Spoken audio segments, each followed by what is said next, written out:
Hello दोस्तों, स्वागत है आपका ऐश पॉड्स के एक और नए पॉडकास्ट पर।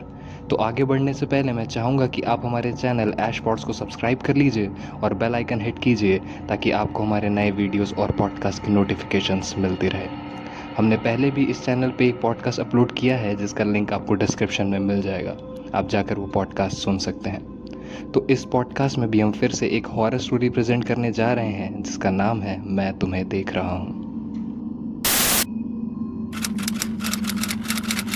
आज से लगभग 10 साल पहले लिली नाम की 11 वर्षीय बच्ची अपने पिता जॉन के साथ जर्मनी के बर्लिन शहर में रहती थी। लिली की मां की मौत एक कार एक्सीडेंट में हो गई थी, इसलिए घर पर लिली और उसके पापा अकेले ही रहते थे। लिली का उसके पापा के अलावा और कोई दोस्त नहीं था, इसलिए उसका अपने पापा के साथ इतना गहरा रिश्ता बन चुका था कि जब भी उसके पापा कहीं आसपास होते थे तो लिली को एहसास हो जाता था कि उसके पापा कहीं आसपास ही हैं। लिली के पापा जॉन बर्लिन पुलिस में एक पुलिस ऑफिसर थे और इस वजह से उसके पापा अक्सर घर देरी से आते थे। एक दिन लिली और उसके पापा डिनर कर रहे थे कि अचानक घर के लैंडलाइन पर एक कॉल आया।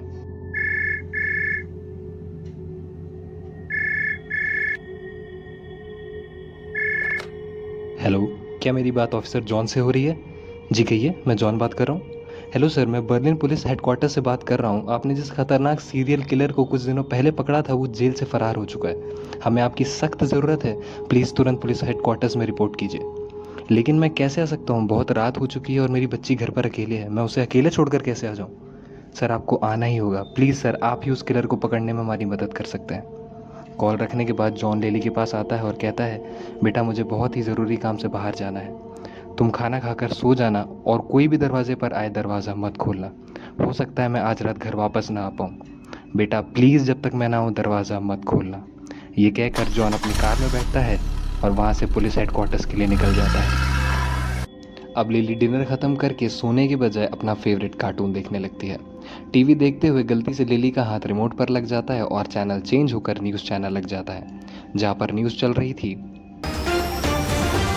बर्लिन जेल से एक सीरियल किलर भाग निकला है। हमारी आप सभी से रिक्वेस्ट है कि आप अपने घरों में ही रहें और किसी भी अनजान आदमी के दरवाजे पर आने पर दरवाज़ा ना खोलें। ये सुनकर लिली को बहुत घबराहट होने लगती है और उसे अपने पापा की चिंता सताने लगती है। फिर लिली हॉल में ही मौजूद सोफे पर सोने की कोशिश करती है, पर अपने पापा की चिंता की वजह से उसे नींद नहीं आ रही थी।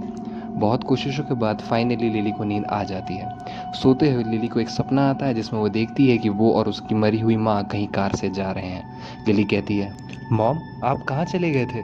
मैं और पापा आपको कितना मिस करते हैं। लिली की माँ कहती है, बेटा मैं तो हमेशा तुम दोनों के साथ हूँ। तुम बस एक अच्छी बच्ची बनकर अपनी पापा का हमेशा साथ देना और प्लीज़ बेटा दरवाज़ा मत खोलना। ये कहती ही उनकी कार का एक्सीडेंट हो जाता है। लिली की खून से लथपथ माँ उसे कहती है, बेटा मैं जा रही हूँ पर प्लीज़ दरवाज़ा मत खोलना। ये सुनते ही अचानक लिली की नींद खुल जाती है और उसे एहसास होता है कि वो बस एक सपना देख रही थी। लिली हॉल में ही लगी वॉच की ओर देखती है जिसमें रात का 1 बज चुका था और अचानक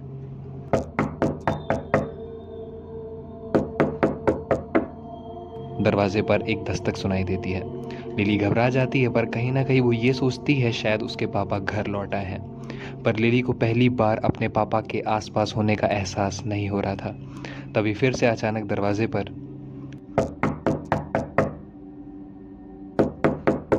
सुनाई देता है।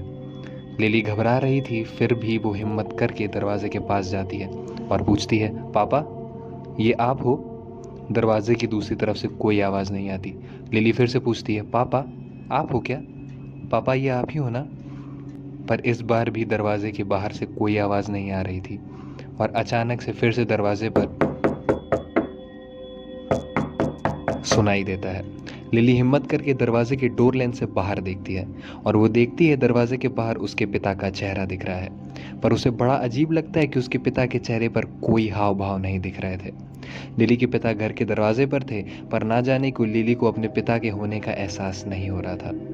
लिली बहुत परेशान और घबरा जाती है। उसे समझ नहीं आता कि वो क्या करे, दरवाज़ा खोले या ना खोले, क्योंकि आवाज़ देने पर भी कोई जवाब नहीं मिल रहा था। ना ही उसे अपने पापा के होने का एहसास हो रहा था। लिली इस कदर घबरा जाती है कि वहीं दरवाजे के पास ज़मीन पर गिर जाती है और वहीं बेहोश हो जाती है। जब लिली की आंख खुलती है तो वह देखती है सुबह का 8 बज रहा है। वो उठती है और फिर से दरवाजे की डोर लेन से बाहर देखने की कोशिश करती है। उसके पापा अब भी वहीं थे। रात की तरह उसके पापा के चेहरे पर कोई हाव भाव नहीं दिख रहे थे। लिली को ना जाने क्यों अब भी घबराहट हो रही थी, पर अब दिन का वक्त हो चुका था, इसलिए वो थोड़ी हिम्मत जुटाकर दरवाज़ा खोलती है। दरवाज़ा बाहर की ओर खुलता था। दरवाज़ा खोलते हुए लिली का एक कदम दरवाजे के बाहर आ जाता है और अचानक से लिली को एहसास होता है कि शायद दरवाजे के बाहर पानी पड़ा हुआ है जिस पर उसका पैर पड़ गया है। लिली नीचे देखती है और उसके होश उड़ जाते हैं, क्योंकि जिस पर वो खड़ी थी वो पानी नहीं, बहुत सारा खून था। लिली बहुत ज़्यादा डर जाती है और पापा पापा पुकारने लगती है। तभी अचानक लिली दरवाजे के बाहर के हिस्से पर देखती है जहाँ उसे कुछ ऐसा दिखता है जो बहुत ज़्यादा खौफनाक था। लिली के पापा का कटा हुआ सर दरवाजे के डोर लेंस के सामने एक बहुत ही बड़ी कील से ठुका हुआ था। लिली दरवाजे से अपने पापा को नहीं, बल्कि अपने मरे हुए पापा के कटे हुए सर को देख रही थी। ये सब देखकर लिली एक बार फिर से बेहोश हो जाती है और अपने पापा के पड़े हुए खून पर गिर जाती है। थोड़ी देर बाद उसकी आंख खुलती है और वो देखती है उसके ठीक सामने एक खून से लथपथ नोट पड़ा हुआ है। लिली उस नोट को खोलती है और पढ़ती है। उस नोट में लिखा था, कब तक बचोगी, मैं तुम्हें देख रहा हूँ।